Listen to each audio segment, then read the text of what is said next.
Good morning, my dear students.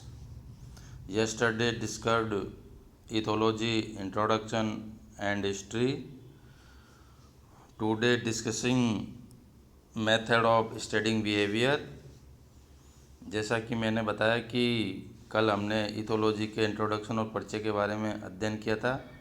आज हम इसके व्यवहार की जो मेथड है उसके बारे में अध्ययन करेंगे।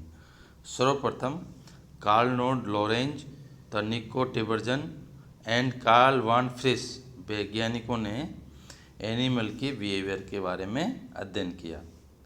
हमारे कंट्री में सर्वप्रथम Indian scientist professor Salim Ali ने बर्ड्स के बिहेवियर का अध्ययन किया।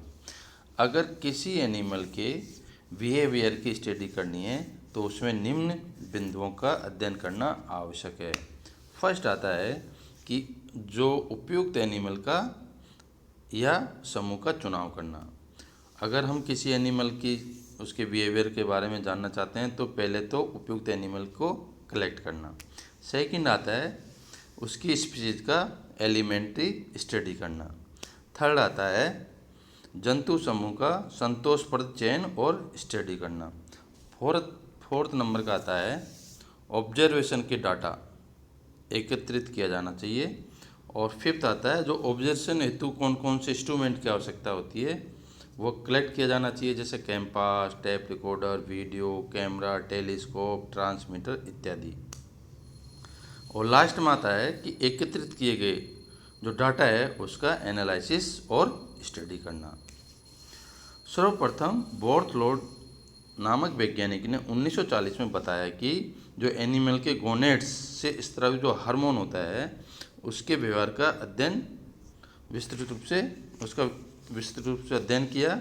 इसीलिए बोर्थलैंड को इथो एंडोक्राइनोलॉजी या बिहेवियरल एंडोक्राइनोलॉजी की आधारशिला रखी। बोर्थलैंड ने इथोक्राइनोलॉजी या बिहेवियरल एंडोक्राइनोलॉजी की आधारशिला रखी।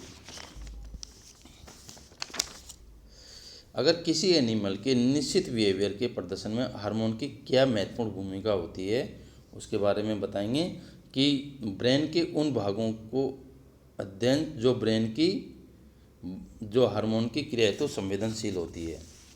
जो भाई किसी भी एनिमल के बिहेवियर में हार्मोन की क्या भूमिका होती है तो उसमें फर्स्ट आता है कि ब्रेन के उन भागों का अध्ययन जो हार्मोन की क्रिया हेतु संवेदनशीलता रखते हैं। दूसरा आता है कि एक ही वर्ष में विभिन्न समय पर प्राणी के शरीर में विशिष्ट हार्मोन के स्तर के अध्ययन से। थर्ड आता है कि ब्रेन के विभिन्न भागों की पहचान कर इन क्षेत्रों में विशिष्ट हार्मोन के इंजेक्ट से उत्पन्न व्यवहार में परिवर्तन के अध्ययन से। फोर्थ आता है हार्मोन रिप्लेसमेंट थेरेपी के द्वारा। और फिफ्थ आता है हार्मोन के अतिरिक्त इनसे मिलते जुलते रासायनिक तत्वों के प्रयोग से प्राणी के व्यवहार के अध्ययन से। अब इसमें आता है तंत्रिका प्रणाली के अध्ययन से, यानी कि न्यूरॉन मैकेनिज्म के अध्ययन से। फर्स्ट आता है इसमें तंत्रिका शारीरिकीय प्रणाली या विक्षेपित अपक्षण विधि, न्यूरल एनाटॉमिकल टेक्निक। यह व्यवहार अध्ययन की सबसे पुरानी और प्राचीन विधि है।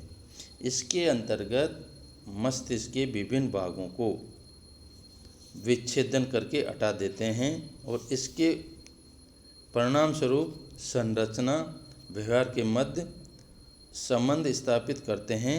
और अतः इससे स्पष्ट होता है कि कौन सी क्रिया मस्तिष्क के किस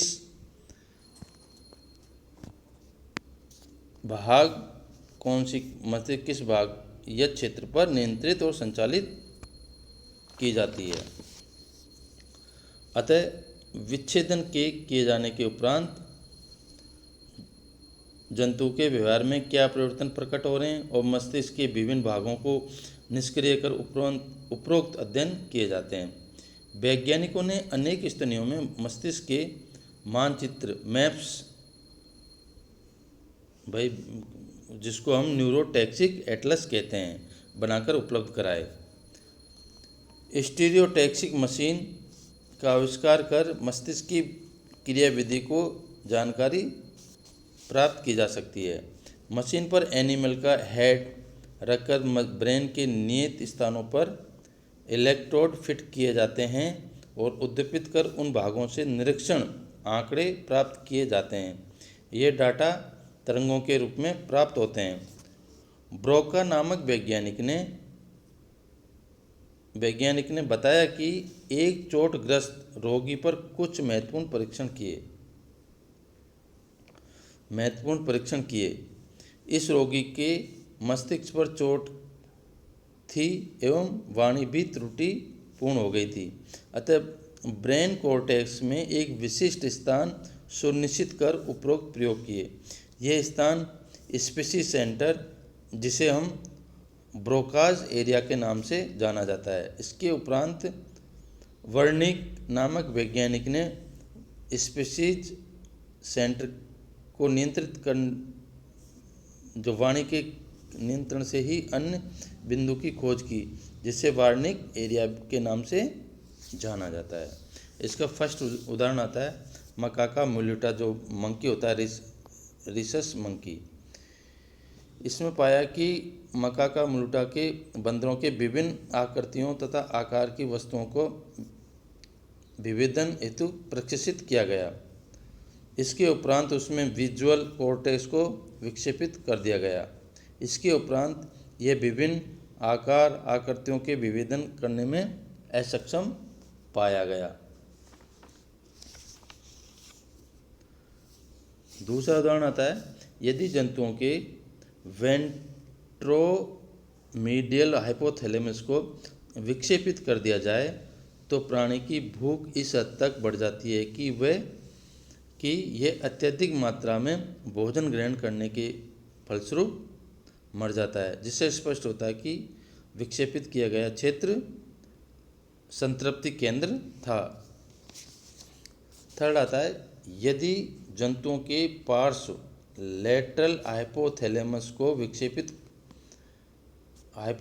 को क्षतिग्रस्त करने से उसकी एनिमल की भूख समाप्त हो जाती है तथा खाना ग्रहण करना बंद कर देता है। अंततः एनिमल की मृत्यु हो जाती है। विक्षेपित किया गया क्षेत्र इसके भोजन ग्रहण करने के क्षेत्र से संबंधित रखता है। अतः तंत्रिका शारीरिक प्रणाली से ब्रेन के विभिन्न सेंसरी और मोटर क्षेत्रों का ज्ञान अर्जित करने की महत्वपूर्ण सफलता मिली। इसी प्रकार लर्निंग बिहेवियर की क्रियाविधि पर न्यूरोएनाटॉमी टेक्निक का अध्ययन किया गया।